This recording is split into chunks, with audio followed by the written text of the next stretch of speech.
Berjumpa lagi dengan Albara. Kita lanjutkan cerita Budak Bayangan. Jangan lupa share, like, komen dan subscribe. Budak Bayangan bab 1371 Taman Gelap. Chainbreaker sedang berlayar melintasi hamparan air mengalir yang berwarna merah darah. Di bawah langit merah menyala, sepertinya tidak ada kekuatan mistik yang mempengaruhinya. Namun, jalurnya ditentukan oleh orang lain selain orang yang memegang dayung kemudi. Kapal itu ditarik menuju kuil Valen Grace yang hilang. Di deknya, 3 master sedang bersiap untuk bertempur. Sunny sedang melakukan peregangan, ekspresinya tenang dan fokus. Casey dan Nevis tidak bisa melihatnya, dia telah memanggil topeng Weaver sejak lama. Dalam pertarungan melawan Oracle yang rusak, itu adalah senjata dan perisai terbaiknya. Casey telah memanggil armor dan setengah topengnya. Penari pendiam dan belati panjang bertumpu pada sarung kembar di pinggulnya. Nevis masih mengenakan tunik putihnya, tapi sekarang ada pedang panjang yang indah di tangannya. Gagangnya berwarna hitam, dengan lambang landasan merah yang ditusuk oleh pedang yang terukir di gagangnya. Bagaimana kita melawan musuh yang dapat mempengaruhi masa depan? Setelah Sunny menanyakan pertanyaan itu, dia dan Nevis menoleh ke Casey. Gadis buta itu sedikit mengernyit. Bagaimana mungkin saya mengetahuinya? Siapa lagi yang tahu selain dia? Sunny ragu-ragu selama beberapa saat. Lalu berkata dengan canggung, bukankah orang yang bisa melihat masa depan tahu cara terbaik untuk membunuh salah satu dari jenisnya? Gadis buta itu bergeser, lalu berbalik menghadapnya. Setelah jeda singkat, dia tersenyum tipis dan bertanya, "Apa, pernahkah kamu memikirkan cara membunuh orang sepertiku sebelumnya?" "Banyak." Dia terbatu. "Tidak pernah terlintas dalam pikiranku." Mendengarnya, Casey tertawa. Seperti yang Nevis katakan, kekuatannya harus ada batasnya. Katakanlah dia bisa mengubah jalur satu anak panah, lalu, pukul dia dengan 2 anak panah. Jika dia bisa mengubah jalur 100 anak panah, pukul dia dengan 101 anak panah. Sunny mengangguk. Memang benar, ini adalah metode yang dia temukan ketika memikirkan bagaimana menghadapi Casey, murni karena keingintahuan akademis, tentu saja. Karena dia bisa melihat beberapa detik ke depan, satu-satunya cara untuk mengalahkannya adalah dengan menghabiskan esensinya atau menciptakan masa depan yang tidak bisa dihindari. Kalau begitu, mengetahui hal itu tidak akan membantu. Secara teori, prinsip yang sama juga berlaku terhadap seseorang yang memiliki kekuatan untuk mengubah masa depan. Dengan asumsi bahwa Shibil yang ternoda dapat meningkatkan kemungkinan terjadinya peristiwa tertentu. Kunci untuk mengalahkannya adalah menciptakan situasi di mana semua kemungkinan hasil menyebabkan kematiannya. Dia menghela nafas. Jadi, pendekatan kekerasan, aku benci itu. Nevis menatapnya tidak percaya. Artinya kamu menyukainya? Sunny menggelengkan kepalanya dengan sungguh-sungguh. Tidak. Dia ragu-ragu selama beberapa saat, lalu menghela nafas pelan. Topeng ini membingungkan. Apakah itu? Sunny tidak menyangka hal itu membingungkan. Yang dilakukannya hanyalah membalikkan cacatnya, sehingga dia hanya bisa berbohong. Ternyata, selalu berbohong jauh lebih membebaskan daripada selalu mengatakan kebenaran. Itu karena ada banyak sekali kebohongan, tapi hanya satu kebenaran. Meski begitu, dia tidak ingin hidup sambil selalu memakai topeng Weaver. Kebohongan mungkin bisa membebaskan, tapi dia tidak berpikir bahwa orang yang hanya menipu bisa menjadi bagian dari komunitas, setidaknya tidak dengan cara yang berarti. Dan tidak ada seorang pun yang bertahan hidup di alam mimpi sendirian. Tapi, yang jauh lebih penting, dikutuk untuk selalu mengatakan kebenaran telah membuatnya terjerumus ke dalam air panas lebih dari sekali, tapi melihat kembali kehidupannya sampai sekarang. Sunny dengan jelas melihat betapa hal itu juga menguntungkannya. Tanpa cacat tersebut, dia akan terus berbohong dan menipu, tetap terisolasi dan tidak percaya. Pola pikir yang telah menyelamatkan hidupnya berkali-kali di pinggiran kota akan menjadi akhir baginya di dunia mantra yang berbahaya. Dia tidak akan menjadi dekat dengan siapapun, dan tidak akan mendapatkan teman-teman yang berharga. Dan kemungkinan besar, hal itu akan menyebabkan dia meninggal di selokan, sengsara dan sendirian. Sunny masih punya banyak peluang untuk mati di selokan, tapi setidaknya kematiannya tidak akan terlalu pahit. Itulah pertumbuhan pribadi di sana. Sambil terkekeh pelan, dia menatap langit merah. Mungkin Anangke benar, hanya hal-hal yang memiliki kekurangan yang memiliki alasan untuk diperbaiki. Dan dengan demikian, kekurangan adalah sumber pertumbuhan terbesar. Kalau begitu, apa artinya bagi para dewa dan Dasmon? Apakah para dewa, yang terlahir tanpa cacat, menciptakan hukum ketidaksempurnaan universal untuk mendorong mereka naik ke tampuk kekuasaan? Kalau iya, Tuhan manakah yang telah menciptakan benda licik seperti itu? Sunny terdiam beberapa saat, lalu menghela napas dan menggelengkan kepalanya. Siapa yang peduli dengan hal-hal ini? Lagi pula, para dewa sudah mati. Dan dia juga akan mati, jika mereka bertiga gagal membunuh Sibyl yang tercemar. Saya tidak melihat apapun. Nevis mengangkat alisnya, lalu tiba-tiba menjadi tegang. Artinya kamu memang melihat sesuatu. Dia berbalik dan mengintip ke cakrawala. Di sana, sosok gelap perlahan muncul dari cahaya merah. Sebuah kuil yang bengkok muncul dari air, sebagian besar tersembunyi dari pandangan dan tenggelam. Dindingnya yang tadinya putih dan indah kini tertutup retakan dan ditumbuhi lumut. Tanaman merambat gelap merayapi bagian depan yang rusak seperti kain kafan, bermekaran dengan bunga hitam yang indah. Pulau buatan tempat candi pernah berdiri telah rusak dan sebagian tenggelam. Sedikit yang tersisa di atas ombak bagaikan taman liar, hamparan gelapnya dipenuhi duri. Langitnya sendiri tampak redup saat Chainbreaker mendekat ke arah orang terlantar yang hanyut. Sensasi seram di benak Sunny semakin kuat. Santai saja, aku yakin tidak ada yang perlu dikhawatirkan. Dia menatap Scene of Solace dengan pandangan muram, lalu memerintahkan bayangan yang muncul untuk menurunkan layar. Pada saat yang sama, bayangannya sendiri bergerak, meluncur melintasi geladak menuju tuannya. Casey menghunus rapier dan belatinya. Nevis diam-diam mengangkat pedangnya dan menyandarkan pedangnya ke bahunya. Dia terdiam beberapa saat, lalu tiba-tiba menghela nafas panjang dan menutupi wajahnya dengan telapak tangan. Sunny meliriknya. Hah, tunggu, jangan bilang kalau kamu sebenarnya khawatir. Nev menghindari memandangnya, berlama-lama sebentar, dan menggelengkan kepalanya. Tidak, aku baru menyadari arti dari semua yang dikatakan Lord Mongrel. Anehnya, suaranya terdengar sedih. Apakah Sunny melihat sesuatu, atau apakah pipinya menjadi agak merah jambu? Dia menatap sebentar, lalu terbatuk dengan canggung. Ah, baiklah, maksudku setiap kata. Dengan itu, dia menuju ke haluan Chainbreaker. Tak lama kemudian, kapal melambat. Sesampainya di pulau yang tenggelam, ia menggesek permukaannya dengan lembut dan berhenti. Sama seperti sebelumnya, semuanya tampak tenang, tidak ada pergerakan di taman liar bunga hitam, dan tidak ada kekejian yang menerjang mereka dari dalam kuil. Dinding-dinding yang ditembus berdiri dalam keadaan genting, menganga dalam kegelapan yang mengerikan. Seolah-olah ada sesuatu yang mengundang mereka untuk masuk. Memanggil pedang terkutuknya, Sunny meringis dan melompat turun ke pantai yang menyeramkan. Karena kita diundang, jangan membuat tuan rumah menunggu terlalu lama. Bab 1372 membersihkan jalan. Sesaat kemudian, Casey dan Nevis mendarat di belakangnya. Air memercik pelan saat menjilat pantai pulau yang tenggelam, tanaman merambat hitam berkilau dengan kilau merah di bawah kobaran api senja. Terlepas dari suara lembut dan bisikan angin, taman yang gelap itu sunyi. Sunny terdiam beberapa saat, memperluas indera bayangannya keluar. Akhirnya, dia menggelengkan kepalanya dan berkata dengan hati-hati ada pergerakan. Artinya tidak ada. Tanaman merambat yang gelap juga tampaknya tidak mengeluarkan kabut beracun, dan bunga hitamnya juga tidak penuh dengan serbuk sari parasit.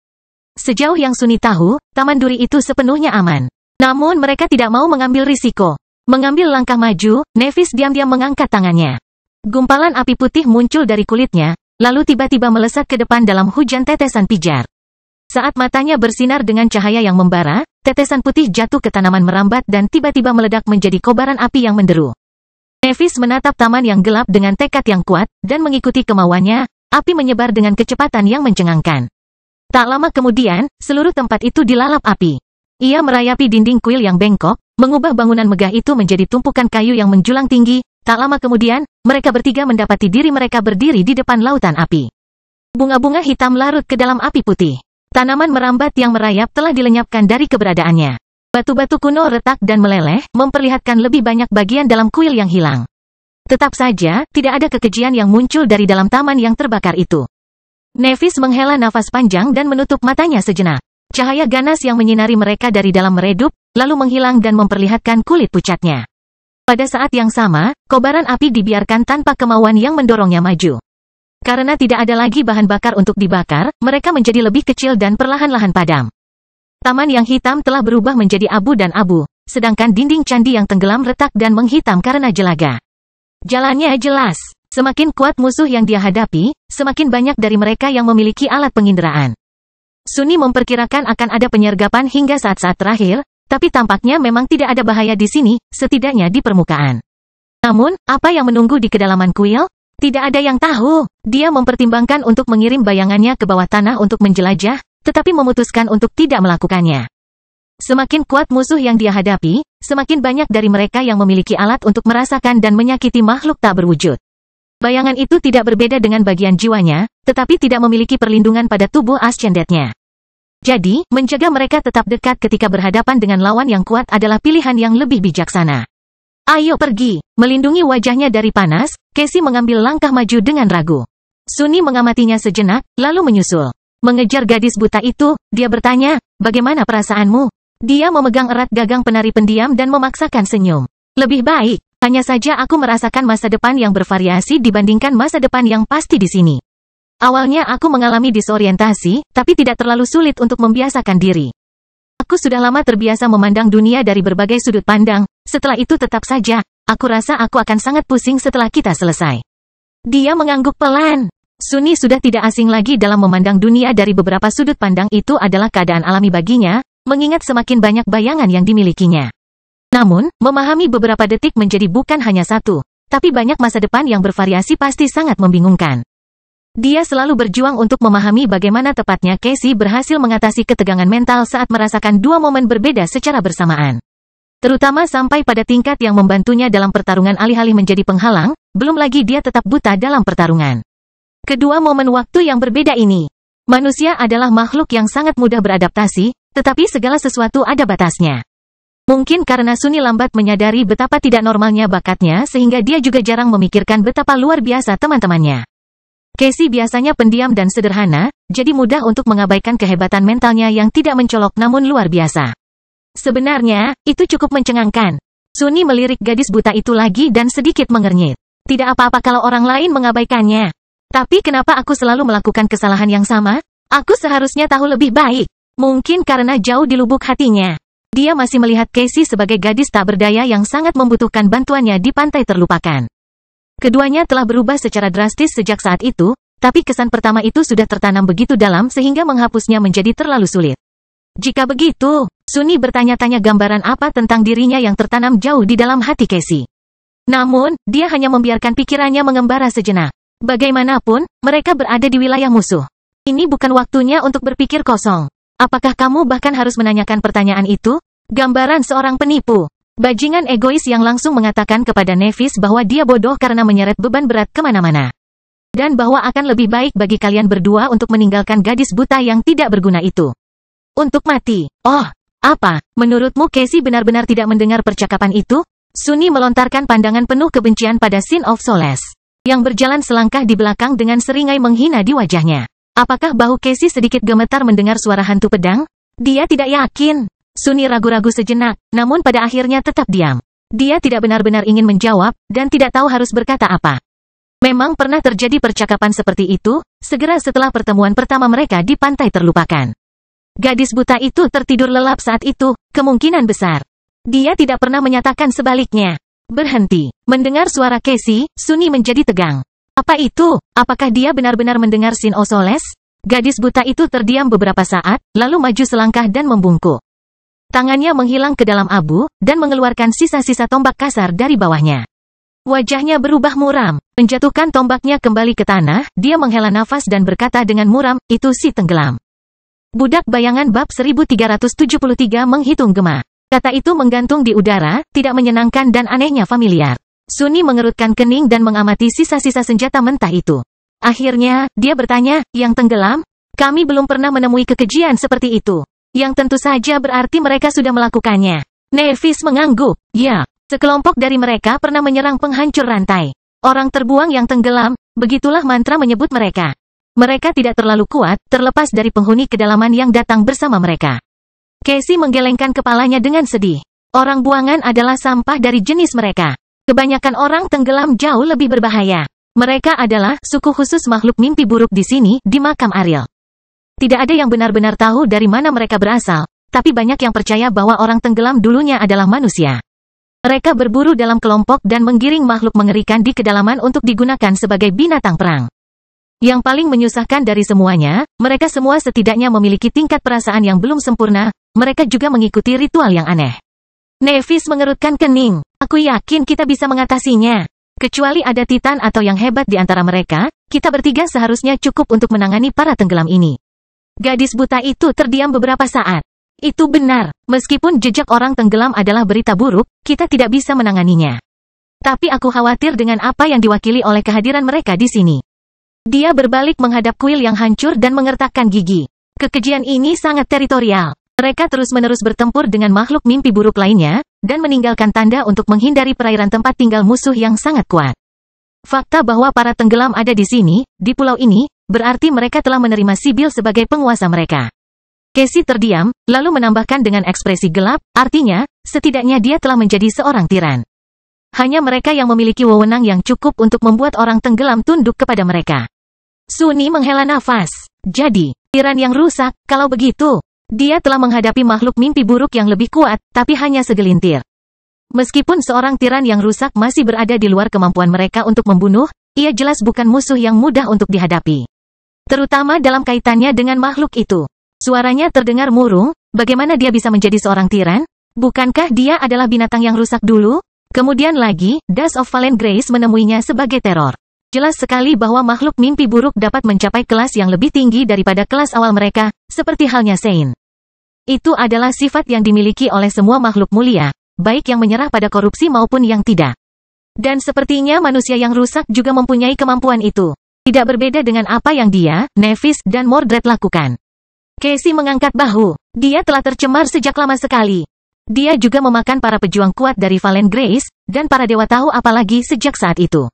Bagaimanapun, dia tidak akan menunggu kita sendirian. Kita harus bersiap untuk bertarung rombongannya juga. Sunni tersenyum di balik topengnya. Sayang sekali kita tidak memiliki rombongan sendiri. Saat dia mengucapkan kata-kata itu, dua sosok mengancam keluar dari bayang-bayang untuk berdiri di sisinya. Salah satunya adalah seorang ksatria anggun dalam baju zirah onyx yang rumit, yang lainnya adalah iblis neraka yang ditempa dari baja hitam dan bilah patah. Seekor kuda hitam menakutkan muncul dari tanah di belakang mereka, cahaya merah terpantul dari tanduk kerasnya dan taringnya yang seperti serigala. Casey menghela nafas pelan, lalu memanggil gemanya juga. Angin puyuh bunga api putih terbentuk menjadi dua sosok humanoid. Salah satunya adalah seorang wanita yang mengenakan gaun merah yang mirip dengan yang dikenakan gadis buta itu, wajahnya tersembunyi di balik kerudung. Sunni tiba-tiba merasakan hawa dingin merambat di punggungnya saat dia melihat sosok yang diam itu. Kenapa sepertinya ada sesuatu yang sama sekali tidak manusiawi bersembunyi di balik kain merah yang mengalir? Ketika gemas Sibyl yang tercemar bergerak, itu terlalu halus. Seolah-olah dia melayang di atas tanah atau merayap seperti belut alih-alih mengambil langkah. Dia pikir dia melihat sekilas tentakel hitam berkilau muncul sesaat dari bawah ujung rok merahnya.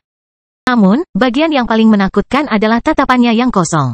Sunni tidak pernah merasa nyaman berada di dekat gema manusia, dan dia juga tidak merasa nyaman berada di dekat gema mantan manusia. Gema kedua Casey tidak terlalu mengganggu, tapi sama penasarannya. Itu adalah manekin baja tinggi dengan 4 tangan, masing-masing memegang pisau tajam. Gema buatan, monster Ascended, tampak seperti manusia jarum jam. Gerakannya agak janggal, namun memiliki ketajaman khas seorang petarung terlatih. Sunni juga teringat sesuatu saat melihat manekinnya. Penampilan makhluk itu agak mirip dengan tunggangan baja yang kadang-kadang ditunggangi Morgan. Jadi, gema itu pasti diciptakan oleh para ahli sihir Valor juga. Saya bertanya-tanya bagaimana mereka melakukannya. Kompleksitasnya pasti berada pada tingkat yang sama sekali berbeda. Pikirannya teralihkan oleh dengusan menghina. Memalingkan kepalanya, Sunni menatap Vian dengan heran. Si ogre baja sedang menatap pendekar pedang jarum jam itu dengan aura superioritas yang jelas. Apakah orang bodoh itu menjulurkan dadanya? Di bawah tatapan ragu Sunni, Vian melirik Sein dengan sembunyi-sembunyi, lalu membusungkan dadanya lebih jauh. Dagunya terangkat dengan sombong, ksatria pendiam, tentu saja, tetap acuh tak acuh. Menyadari bahwa dia tidak terkesan, ogre neraka itu sedikit mengempis. Kemudian, dia menatap baja Eko dengan penuh dendam. Matanya yang berapi-api menyala karena, lapar? Jangan pernah memikirkannya. Mendengar desisan Sunni, Vian tersentak dan berpaling dari pendekar jarum jam dengan tatapan polos, seolah-olah pikiran untuk melahap gema Casey karena dendam tidak pernah terlintas dalam pikiran rakusnya. Saya tidak percaya, orang bodoh ini benar-benar sudah tidak terkendali. Sambil menggelengkan kepalanya, Sunni menoleh ke Nevis. Dia adalah satu-satunya di antara mereka yang memiliki sesuatu untuk dipanggil. Tentu saja, itu hanya karena Changing Star selalu memberikan gema yang dia peroleh kepada orang lain. Bahkan sekarang, 2 dari 3 Casey berasal dari Nev. Namun agak menyedihkan jika dia terlihat seperti bangsawan miskin jika dibandingkan dengan Sunni dan Casey. Merasakan tatapannya, Nevis sedikit bergeser dan balas menatap. Apa? Sunni menggelengkan kepalanya. Tidak ada apa-apa. Pada saat itu, hantu pedang itu tertawa. Tidak punya apa-apa untuk dipanggil?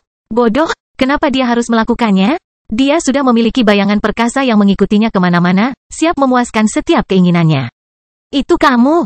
Kamu adalah ekonya. Jadi, bisa dibilang, Nevis punya 4, sedangkan Casey punya 3. Sebaliknya, kamu bahkan tidak memenuhi syarat untuk dibandingkan dengan mereka. Dosa penghiburan berhenti, lalu menambahkan sambil tersenyum, jangan lupa bahwa pengkhianat butalah yang mengubahmu menjadi gema, pada awalnya. Wajah Sunny berkedut. Casey, sementara itu, merengut dan mulai berjalan menuju kuil. Ayo, kita harus menghabisinya sebelum malam tiba. Dia mengertakkan gigi dan mengikuti, geram karena kata-kata penampakan itu sampai padanya. Mendekati celah di dinding kuil yang bengkok, kelompok master, bayangan, dan gema yang kecil namun sangat kuat terjun ke dalam kegelapan yang menyeramkan. Budak bayangan bab 1374 kuil tenggelam. Pedang terkutuk. Saat memasuki bagian dalam kuil yang hancur, Sunny dipenuhi emosi gelap.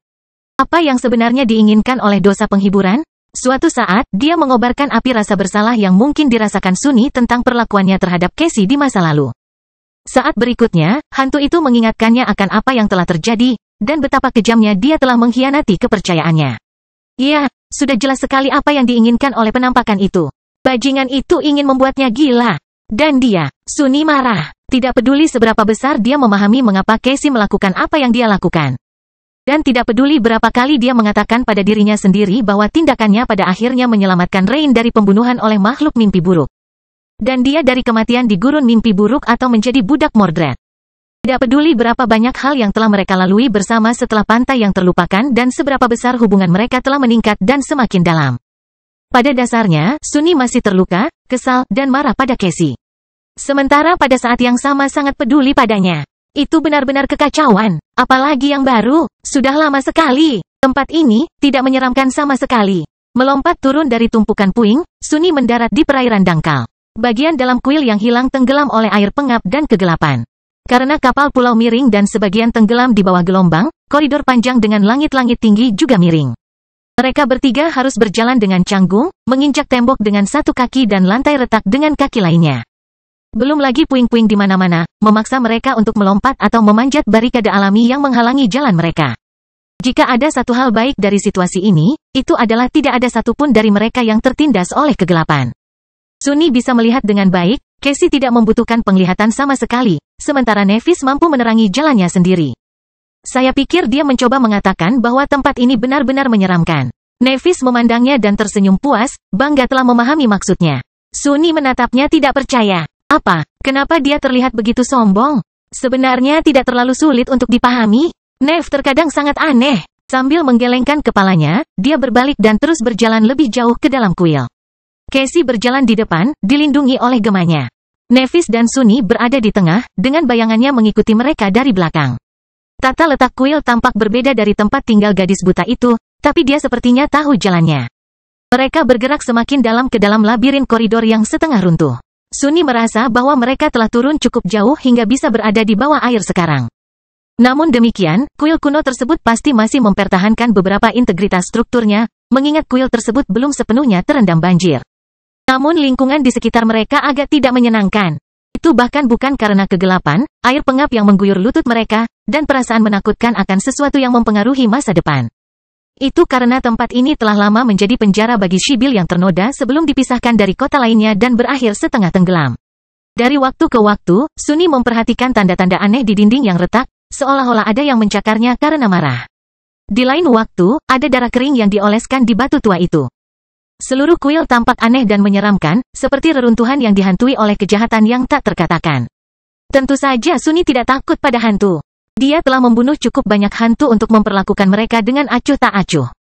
Namun apa yang dia takuti? Apakah saudara kandungnya? Meski Sunny tak mau mengakuinya sendiri, ia tetap bergidik mengingat dinginnya keputusasaan LO49, dan kengerian menghadapi penjagalnya di kedalaman lautan. Dia telah bersama Naif dan Bloodwave saat itu. Hari ini, dia bersama Nevis dan Casey. Meskipun mereka berdua lebih lemah daripada juara House of Night di atas kertas, Sunny entah bagaimana merasa lebih tenang jika ditemani oleh dua remaja putri ini. Mereka bertiga berhasil melewati rintangan yang jauh lebih buruk bersama-sama. Tidak apa-apa untuk merasa takut. Dia yakin bahwa dia akan merasa lebih baik setelah meletakkan salah satu dari nubuat tercemar ini dengan kedua tangannya sendiri. Kami semakin dekat. Kata-kata Casey sungguh menenangkan. Segera, mereka tiba di depan sebuah pintu besar yang diukir dengan rumit. Kayunya basah dan busuk, dengan tanda tak terbaca menutupi permukaan gelap. Sunny menduga bahwa rune-rune ini pernah menjadi bagian dari segel sihir. Namun sekarang, rune-rune tersebut telah rusak tak dapat dikenali lagi dan tak bernyawa, tanpa kekuatan apapun. Untuk sesaat, dia mempertimbangkan untuk berbalik dan meninggalkan kuil jahat itu ke arah dia datang. Tapi tentu saja dia tidak akan melakukannya. Sibyl yang tercemar harus mati. Demi masa depan Valen Grace dan demi Evie dan Jet. Suni menarik napas dalam-dalam dan bertanya-tanya apakah tekadnya untuk membunuh makhluk keji itu juga merupakan hasil dari manipulasi masa depan oleh makhluk itu. Apakah dia hanya mengemukakan kemungkinan masa depan di mana ketiga manusia bersikeras untuk tiba di depan pintu kuno, tanpa sedikit pun keraguan di pikiran mereka? Pikiran itu membuatnya menggigil. Persetan dengan ini, sambil mengertakkan gigi, Suni menatap ke arah pintu, lalu melancarkan tendangan dahsyat ke pintu itu. Berubah menjadi hujan puing-puing busuk, gerbang besar itu terlepas dari engselnya dan berantakan, menuju hamparan gelap aula yang sebagian terendam banjir. Saat itulah dia merasakannya. Bayangan besar bergerak di bawah air, tidurnya dipecahkan oleh suara pintu yang didobrak. Ada juga bayangan kecil yang tak terhitung jumlahnya bersembunyi di kegelapan aula yang tenggelam. Dan di ujung sana, ada satu hal yang sangat sulit dipahami. Momok mengerikan yang membuat rambutnya berdiri tegak. Namun, seluruh perhatian Suni tertuju pada makhluk raksasa yang tertidur di jantung kuil yang hilang. Belakangan, dia teringat kata-kata Casey, mereka berburu dalam kelompok. Dan menggiring makhluk mengerikan di kedalaman untuk digunakan sebagai binatang perang. Tampaknya, salah satu kengerian seperti itu entah bagaimana telah sampai ke tempat suci di dalam kubu Sibil yang ternoda. Budak bayangan bab 1375 dimanjakan oleh pilihan. Permukaan air yang gelap meledak, dan suatu bentuk raksasa muncul dari bawahnya. Suni berjuang untuk menahan rasa jijiknya ketika dia melihat bentuknya yang aneh. Makhluk itu tampak begitu mengerikan dan asing sehingga dia bahkan tidak tahu bagaimana menjelaskannya. Seolah-olah sekumpulan belut yang merayap mengenakan jubah rumput laut kusut yang berantakan. Anggota tubuhnya yang tak terhitung jumlahnya 10 kali lebih panjang daripada tubuhnya yang ramping dan samar-samar. Bagaimana benda itu bisa tetap tersembunyi? Aula besar kuil yang hilang terendam banjir, namun airnya tidak terlalu dalam. Saat penghuni kedalaman yang memberontak terus memperlihatkan bentuknya yang bengkok, air gelap mendidih, dan dronet yang tak terhitung jumlahnya mengungkapkan kehadiran mereka. Yang ini mirip dengan kekejian yang pernah menyerang penghancur rantai di masa lalu, tapi juga berbeda. Tubuh mereka berbentuk humanoid, dengan tentakel hitam yang kuat, bukan sepasang kaki, namun alih-alih orang buangan kurus yang ditumbuhi teritip, dronet yang sebenarnya tampak jauh lebih kuat dan menakutkan. Senjata mereka memiliki kualitas yang jauh lebih tinggi, dan beberapa bahkan mengenakan baju besi yang aneh namun tahan lama yang terbuat dari cangkang dan tulang. Mata hitam makhluk mimpi buruk yang hidup terbakar oleh haus darah dan kebencian. Kutukan, kebanyakan dari mereka adalah iblis yang rusak, sementara beberapa yang paling kuat tampaknya adalah iblis. Dan tentu saja ada Sibil sendiri. Suni masih belum bisa melihatnya dengan jelas. Berdasarkan standar dunia nyata, ketiganya adalah kekuatan tempur yang benar-benar tangguh. Suni cukup yakin bahwa dia dan Nevis adalah salah satu manusia Ascended paling kuat yang pernah hidup, dan Casey mengikuti tidak jauh di belakang mereka. Mereka ditemani oleh dua iblis transenden, binatang transenden, teror Ascended, dan monster Ascended. Ingatan mereka juga diperkuat oleh memori tertinggi, mahkota Fajar. Meski begitu, pertarungan ini tidak akan mudah. Faktanya, hal ini dijanjikan akan sangat berbahaya. Saat pupil mata Suni menyempit, waktu terasa melambat. Pikirannya memasuki kondisi kejernihan pertempuran, membuang semua pikiran yang tidak perlu. Dia hanya berlama-lama sejenak, menunggu Nevis membuat keputusan. Setiap pasukan tempur membutuhkan seorang komandan, dan untuk kelompok mereka, beban komando berada tepat di pundak Changing Star. Aku akan menangani penghuni kedalaman. Suni, jika kamu mau, membantai para tenggelam ini. Casey, kamu harus menempati Sibil. Suni sudah bergerak, bilah dosa penghiburan menebas udara.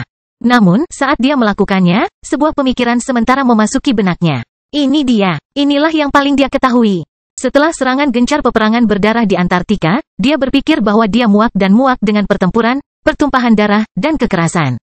Tapi setelah mengalami bulan-bulan yang anehnya damai di mimpi buruk ketiga. Apakah dia diam-diam merindukan kemegahan pertempuran? Aku benar-benar kehilangannya, ya? Lalu, tidak ada lagi waktu untuk berpikir. Keheningan yang menyelimuti aula yang banjir itu terkoyak dan dilenyapkan. Di sebelah kanannya, kegelapan tiba-tiba dilenyapkan oleh ledakan cahaya yang dahsyat. Suni melihat sekilas pedang berwarna keperakan, dan merasakan seluruh kuil bergetar saat penghuni kedalaman raksasa itu bergerak untuk menemuinya. Nevis tidak membuang waktu untuk menyerang kekejian kuno itu. Dia yakin dia akan membuat makhluk mengerikan itu sibuk. Namun perannya tidak kalah pentingnya, Suni harus melenyapkan si tenggelam dan membuka jalan bagi Casey untuk menghadapi Sibil. Apakah dia akan baik-baik saja? Menekan kekhawatirannya, dia menerjang ke depan. Suni benar-benar dimanjakan dalam pertarungan ini. Dengan mahkota senja yang memberinya dia memilih untuk berkonsentrasi pada dua dari sekian banyak alat yang tersedia baginya. Esensi yang jumlahnya hampir tak ada habisnya di tempat senja abadi ini, dia tidak perlu berhemat dalam cara menggunakannya sama sekali. Batasan yang menindasnya selama seluruh kampanye selatan telah hilang, satu-satunya yang tersisa hanyalah kapasitas mental. Ada banyak hal yang bisa dia lakukan. Manifestasi bayangan akan memungkinkan dia untuk, jika tidak langsung membunuh, setidaknya melukai dan menghentikan banyak kekejian. Dia bisa mencapai hal serupa dengan mengendalikan air dengan bantuan mahkota Raja Ular. Meskipun aulanya tidak cukup luas untuk berubah menjadi ular onyx, dia masih bisa menggunakan Shadow Shell untuk mengambil bentuk bayangan. Dia juga bisa menggunakan Shadow Step untuk mengendalikan teror di medan perang. Masalahnya adalah pikirannya tidak cukup kuat untuk menangani semua tugas ini pada saat yang sama. Musuh juga lebih kuat daripada kelompok manapun yang pernah dia hadapi di Antartika. Iblis dan iblis yang rusak bukanlah musuh baru baginya, tapi Sunny belum pernah menghadapi musuh sebanyak itu pada saat yang bersamaan. Apa yang membuat makhluk kekejian begitu berbahaya adalah kecerdasan mereka, dan Dronet tampaknya lebih dari cukup pintar untuk bertarung sebagai satu kekuatan. Bukan sebagai sekelompok makhluk yang kuat namun tidak terkoordinasi. Banyak dari strategi yang dia gunakan untuk membantai musuh yang lebih lemah tidak akan berhasil secara efektif melawan mereka. Jadi, dia memilih untuk berkonsentrasi pada dua dari sekian banyak alat yang tersedia baginya. Yang pertama adalah mahkota senja dan kendali dasar atas air yang diberikan padanya. Meski aula besar tidak seluruhnya terendam banjir, namun tetap memberikan keuntungan bagi tenggelam, yang bisa bergerak dengan mudah di darat dan di air. Keunggulan medan sangat penting dalam pertempuran apapun, jadi Sunny akan mencoba membalikkan keadaan musuh-musuhnya. Yang kedua adalah dosa penghiburan. Saat ini, semua kenangan yang dipanggil Sunny ditambah dengan mahkota fajar, termasuk jiannya yang sudah menakutkan. Bilah gioknya yang panjang lebih dari cukup kuat untuk menembus kekejian yang terkorupsi dan armor mereka, dan oleh karena itu, menambah kekuatannya lebih jauh lagi dengan Shadow Shell sama sekali tidak diperlukan. Keputusan terbaik yang bisa diambil Sunny adalah berkonsentrasi penuh pada ilmu pedangnya, menghilangkan semua hal kecuali hal-hal yang berguna untuk itu. Mari kita tunjukkan pada mereka. Mendarat di tiang yang roboh, dia bergerak dengan lancar dan memberikan tebasan mematikan ke leher makhluk keji yang menyerang. Namun, dari serangan pertama itu saja, Sunny menyadari bahwa pertempuran ini akan menjadi jauh lebih mematikan daripada yang pernah ia bayangkan. Cerita bersambung. Jangan lupa share, like, komen dan subscribe agar tidak ketinggalan cerita selanjutnya.